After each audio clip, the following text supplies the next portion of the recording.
Already Mahalaya থেকে শুরু হয়ে গেছে সকলের ঠাকুর দেখা, কিন্তু আমার 2025-এর ঠাকুর দেখা শুরু হয়েছিল সপ্তমী থেকে। সপ্তমীর দিন আমি গেছিলাম সাউথে, আর প্রথমেই গিয়ে আমরা একটু খিদে পেয়ে গেছিলো যেহেতু, তাই খেয়ে নিয়েছিলাম মোমো খেয়ে স্টার্ট করেছিলাম আমাদের ঠাকুর দেখার জার্নি। আমরা তারপরে টুকটাক ঠাকুর দেখতে দেখতে এখানে গেছিলাম ত্রিধারাতে গিয়ে 2 ঘন্টা লাইন দিয়ে, বিশ্বাস করো 2 সেকেন্ডও আমাদের ঠাকুরের সামনে দাঁড়াতে দেয়নি।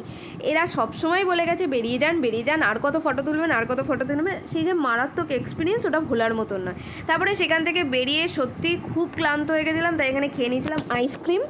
তারপরে আরও 4-5টা ঠাকুর দেখেছিলাম আমরা।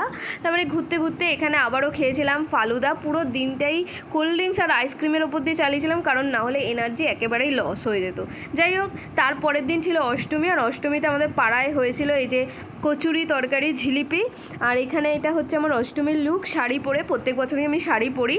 দেন অষ্টমীর দিন সন্ধ্যায় আমার লুকটা ছিল এটাই, এই যে সাদা কুর্তিটা আমি পরেছিলাম, এটা সত্যি খুব দারুণ ছিল। এরকম একটা সিম্পল লুক ক্রিয়েট করেছিলাম। তারপরে আমরা কোথাও একটু টুকটাক খেতে গেছিলাম।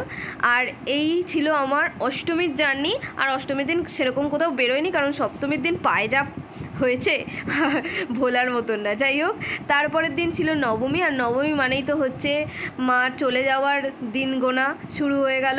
পরের দিন দশমীতে আমাদের পাড়ায় এখানেই আমরা বরণ করেছিলাম, আর এই মণ্ডপেই শুরু হয়ে গেছিলো বরণ।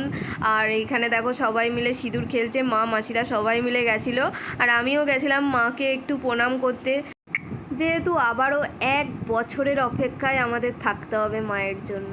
যাই হোক, মন খারাপ করে লাভ নেই। তোমরা আমাকে কমেন্টে জানিও আমার কোন দিনের কোন লুকটা সবচেয়ে ভালো লেগেছে। টাটা, সবাই ভালো।